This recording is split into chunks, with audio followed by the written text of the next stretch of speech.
औज़ुबिल्लाहिमिनश्शैतानिर्रजीम बिस्मिल्लाहिर्रहमानिर्रहीम। मैं हूं आपका तबीब हकीम लियाकत अली खिची और आप देख रहे हैं हमारा यूट्यूब चैनल हर्बल वर्ल्ड। और आज हम जो टॉपिक लेकर आए हैं उसका उन्वान है जी काला यरकान, जिसको यरकान अस्वद भी कहते हैं और एलोपैथिक में इसे हेपाटाइटिस बी भी कहा जाता है। तो इस पर एक साथी ने बड़े पुरजोर इसरार किया जी कि इसके ऊपर वीडियो बनाई जाए। तो दोस्तों, अपने टॉपिक की तरफ बढ़ने से पहले आपसे गुजारिश है कि अगर आपने हमारा ये चैनल सब्सक्राइब नहीं किया तो जल्दी से इसे सब्सक्राइब कर दें और साथ लगे घंटी के बटन को भी दबा दें ताकि तिब सेहत के मौजू पर हर नई आने वाली वीडियो आपको सबसे पहले मिल सके। तो चलते हैं जी। सबसे पहले हम इसकी कुछ तारीफ़ कर लेते हैं कि यरकान जो है ये जिगर के अमराज में से एक मर्ज़ है। यरकान क्या है जी? जिगर के अमराज में से एक मर्ज़ है। तो सबसे पहले फिर हमें जिगर की तारीफ़ देखना पड़ेगी, जिसमें से यानी यरकान में जिगर के अमराज पैदा हो जाते हैं और जिगर का फेल यानी जिगर का काम बिगड़ जाता है। पाकिस्तान में यरकान के मरीज़ों की तादाद एक अंदाजे के मुताबिक 2 करोड़ के लगभग है। ठीक है जी। इस मर्ज़ की जो तादाद है वो 2 करोड़ के लगभग है पाकिस्तान में, और इसमें सालाना जो है वो बेपनाह इजाफा हो रहा है इस मर्ज़ में। ठीक है जी। अच्छा, जिसमें तेज़ी से इजाफा हो रहा है जदीद एलोपैथी तिब में। ठीक है जी। इसकी जो इकसाम हैं वो A, B, C, D, E तक जो है वो पहुंच चुकी हैं एलोपैथी में। अच्छा, और तिबे यूनानी जो है वो अखलात के मुताबिक इसको बलगमी यरकान, सौदावी यरकान और सफरावी यरकान के नाम से याद करती है। ठीक है जी। ये आपने इसको समझ लिया। अब हम इसको मज़ीद आगे बढ़ाते हैं इस टॉपिक को कि कानून मुफरद अज़ा जो है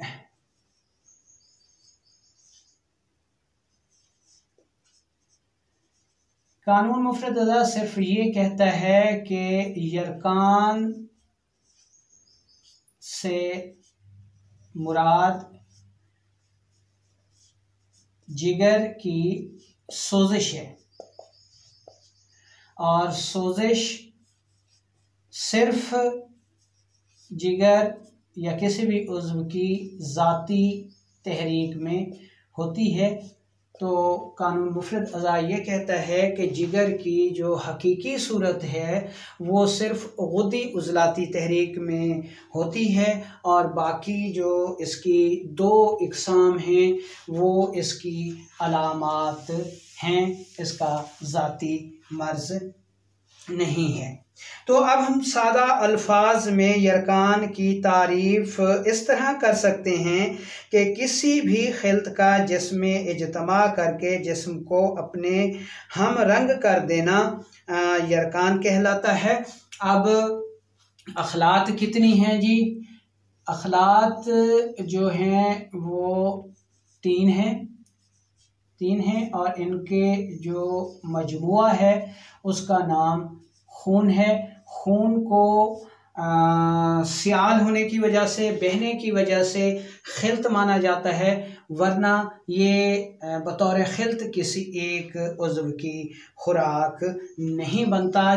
तो जो 3 अखलात हैं वो कौन कौन सी है? नंबर 1 खिल्त बलगम, नंबर 2 खिल्त सौदा और नंबर 3 खिल्त सफरा। बलगम जो है ये दिमाग की ग़िज़ा बनती है, सौदा जो है ये दिल की ग़िज़ा बनता है, और सफरा जो है ये जिगर की ग़िज़ा बनता है। ठीक है जी, उम्मीद है कि यहाँ तक आपको समझ आ गया होगा। अब ये है कि बलगम, सौदा और सफ़रा अगर जिस्म में ज़्यादा हो जाएं तो ये अखलात जिस्म को अपने हमरंग कर लेते हैं, जिसकी वजह से इसको यरकान कहा जाता है। यानी अगर बलगम ज़्यादा हो जाएगी तो इसको सफ़ेद यरकान कहेंगे, ठीक है जी। अगर सौदा ज़्यादा हो जाएगा तो इसको स्याह यरकान या काला यरकान कहेंगे, और अगर सफ़रा ज़्यादा हो गया तो इसको पीलिया या पीला यरकान कहेंगे, ठीक है। उम्मीद है कि अब आपको यहाँ तक समझ आ गई होगी।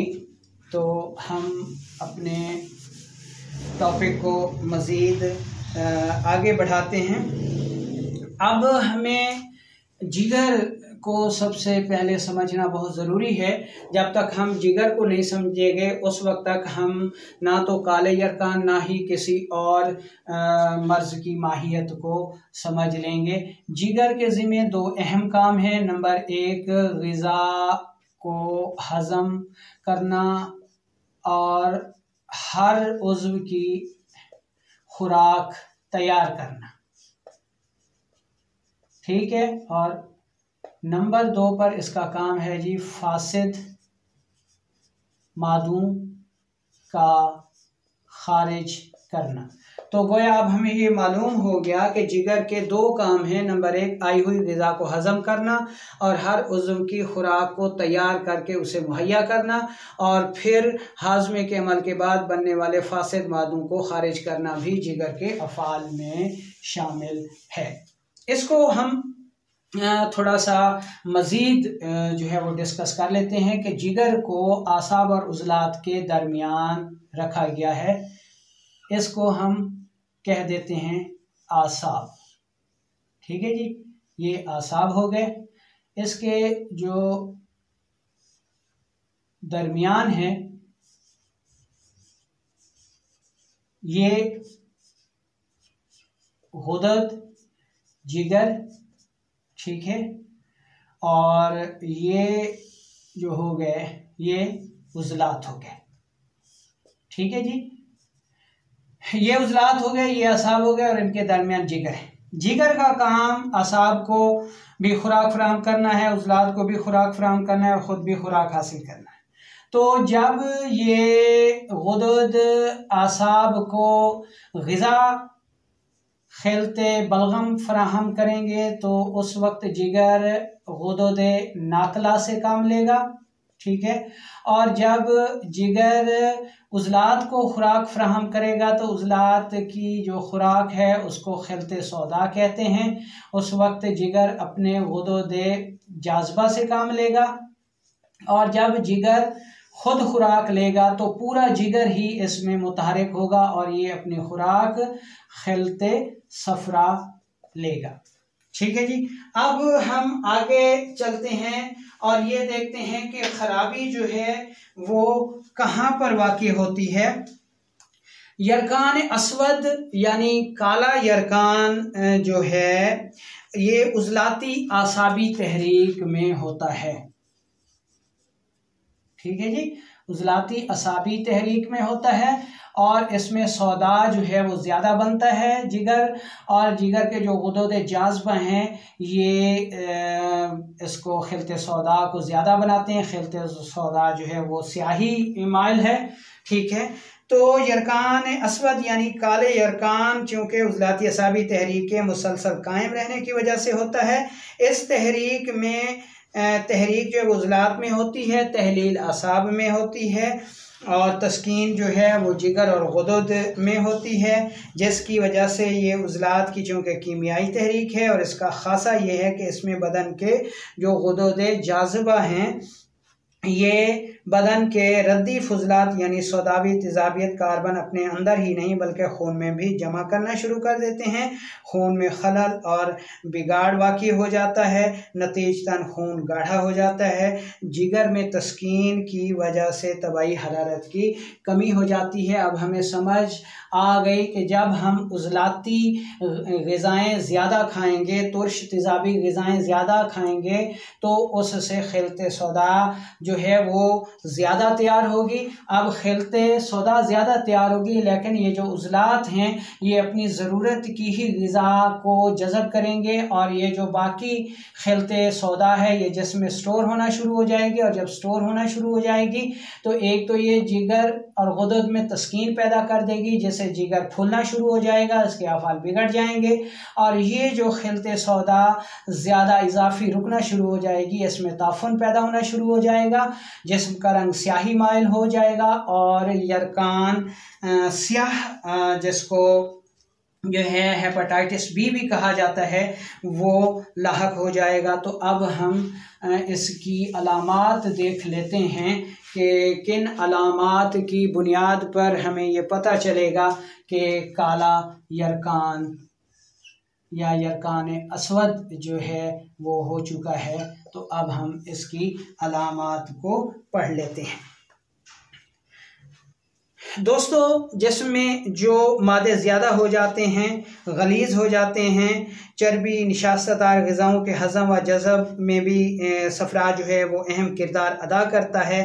लिहाजा उज़लाती असाबी तहरीक की वजह से जो सफ़रा है इसकी किल्लत हो जाती है और किल्लत की वजह से मादा रिहा मुतफ़ना बढ़ जाता है, जिससे पेट जो है वो ढोल की तरह फूल जाता है। फिर रिही गलीज़ के सबब मैदा की क़ुव्वत हाज़मा में ख़राबी पैदा हो जाती है। इसके बाद मुतवातिर रिही गलीज़ पैदा होती रहती है और हर वक्त पेट में रहती है, जिससे पेट ढोल की तरह मुसलसल बढ़ा हुआ नज़र आता है। हरारत की कमी हो जाती है। जब ये हरारत इंतहा को पहुँचती है तो कुदरत उसे उज़लाती ग़ुदी तहरीक में बदलना शुरू कर देती है।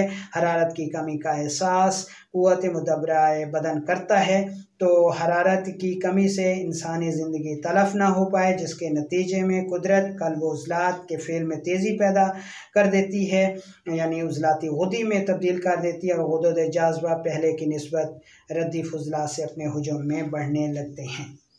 ऐसी सूरत में जो अलामात वाक़ई होती हैं, इसमें मरीज़ पहले मकाम जिगर पर हल्का हल्का दर्द महसूस करता है, जो बढ़ते बढ़ते शिद्दत इख्तियार कर जाता है और जिगर बढ़कर इस कदर ऊपर आ जाता है जैसे सख्त तरबूज पड़ा हुआ हो।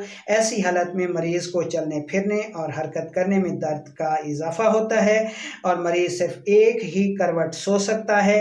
शदीद कब्ज़ का आर्ज़ा हो जाता है, कभी 4-5 रोज़ तक पाखाना नहीं आता। अगर पाखाना करने के लिए कोई दवा दी जाए तो पाखाना सख्त और खुश्क आता है। कारूरा की रंगत सरसों के तेल जैसी हो जाती है और उसमें ग़िल्ज़त भी होती है और मिक़दार में भी कम हो जाता है।